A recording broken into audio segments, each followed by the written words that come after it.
شکر ہم خدا کی ذات کا، خدا کی ذات کا نیا پھر دن ہوا۔ آج کی آیت، مگر فی الواقعہ خدا نے ہر ایک عضو کو بدن میں اپنی مرضی کے موافق رکھا ہے۔ اگر وہ سب ایک ہی عضو ہوتے تو بدن کہاں ہوتا؟ مگر اب اعضاء تو بہت سے ہیں لیکن بدن ایک ہی ہے۔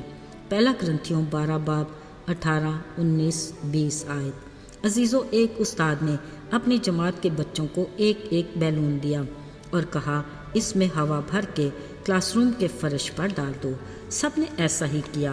پھر کچھ دیر بعد اپنے نام کا غبارہ اٹھانے کو کہا۔ یہ ایک مشکل مرحلہ تھا۔ ڈھیر غباروں میں سے اپنے نام کا غبارہ ڈھونڈنے میں خاصی دشواری پیش آئی۔ یوں کھینچا تانی اور بد نظمی کا ماحول کریٹ ہو گیا۔ یہ دیکھ کر محترم استاد نے ایک اور حکم صادر کیا اور کہا کہ ہر بچہ ایک ایک غبارہ اٹھا لے، اوپر لکھا نام پڑھے اور اس بچے کو دے دیں۔ حیرت انگیز طور پر یوں ایسا خوشگوار ماحول بنا کہ چند منٹوں میں ہی ہر ایک بچے کے ہاتھ میں اس کا اپنا غبارہ آ گیا۔ عزیزو، اس کھیل میں ایک خوبصورت سبق ہے، یعنی خوشگوار ماحول۔ تھوڑے وقت میں ہر کوئی دوسرے کا مددگار بنا اور منظم طریقے سے کام بھی ہو گیا۔ یاد رہے، خالق خدا ایک منظم خدا ہے۔ وہ ہماری زندگی میں بھی ہر کام منظم طریقے سے چاہتا ہے، جو اپنے ساتھ دوسرے کے لیے بھی ترقی، خوشی اور برکت کا باعث ہو۔ عزیزو، بہترین اور منظم کام کرنے کی ایک اور مثال انسانی جسم کی مشینری ہے، جس کا خالق خدا ہے، جس میں کئی اعضاء ہیں جن کا اپنا اپنا کام ہے، مگر ہر عضو اپنے کام کو اچھے سے سر انجام دینے کے لیے ایک دوسرے کا مددگار ہے، جس کے باعث انسانی جسم منظم طریقے سے اپنا کام کرتا ہے۔ یاد رہے، کسی بھی مشن کی کامیابی کی تکمیل کے لیے ٹیم ورک بڑی اہمیت کا حامل ہے، جسے خدا نے بھی پسند کیا۔ یقیناً یاد ہوگا، یسوع المسیح نے اپنے زمینی دور میں جب شاگردوں کو عملی خدمت کے لیے روانہ کیا تو انہوں نے 2 شاگردوں کا ایک گروپ بنایا۔ جب کبھی وہ خود بھی کسی جگہ خدمت کے لیے جاتے، ان کے ساتھ 2-3 شاگرد ضرور ہوتے۔ یوں ہی آسمان پر صعود فرماتے وقت یسوع نے اپنے تمام شاگردوں کو فرمایا کہ تم ساری دنیا میں جا کر انجیل مقدس یعنی آسمانی بادشاہی کی خوشخبری کا پرچار کرو، اور دیکھو میں دنیا کے آخر تک ہمیشہ تمہارے ساتھ ہوں۔ یسوع کا یہ حکم آج ہم پر بھی لاگو ہوتا ہے۔ اس کا ہمارے ساتھ ہونے کی ضمانت ہمارا ایک دل یکجان ہو کر اس کی خدمت کرنا ہے۔ عزیزو، بلا شبہ کلیسیا مسیح کا بدن ہے۔ اس میں بھی ہر ایک کی اپنی ذمہ داری ہے۔ مسیح کا بدن اس وقت ترقی کرے گا جب ہر کوئی اپنی خداداد صلاحیتوں کو منظم طریقے سے اس کی خدمت کے لیے استعمال کرے گا۔ عزیزو، کلام مقدس سے اس بات کی تصدیق ہوتی ہے کہ خدا نے ہر عضو کو بدن میں اپنی مرضی کے موافق رکھا ہے۔ اعضاء تو بہت سے ہیں لیکن بدن ایک ہے۔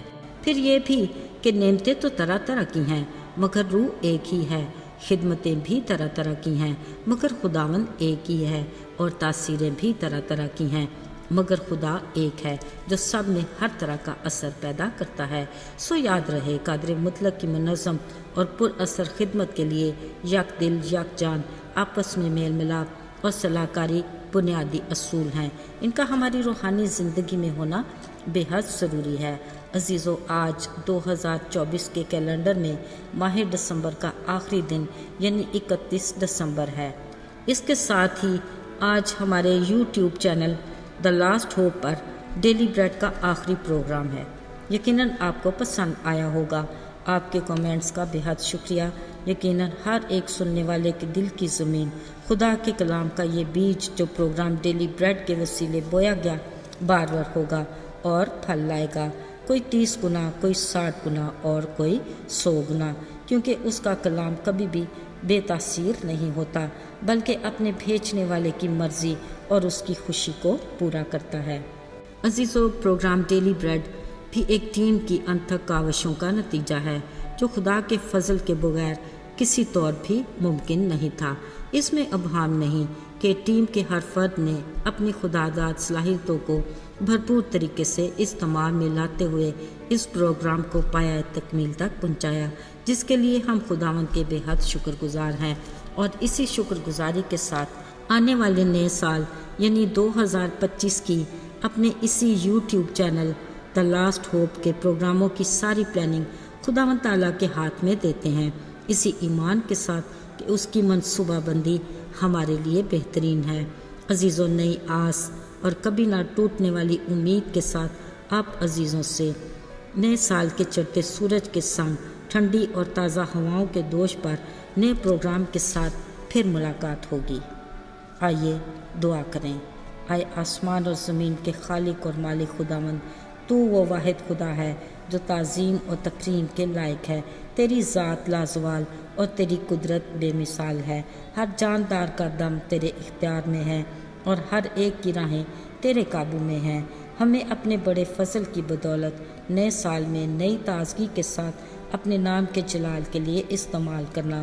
آج جتنے ہم تیرے حضور اس دعا میں شامل ہیں، ہر ایک کو اضافی برکات عطا کرنا اور نئے سال کی نئی خوشیاں عطا کرنا۔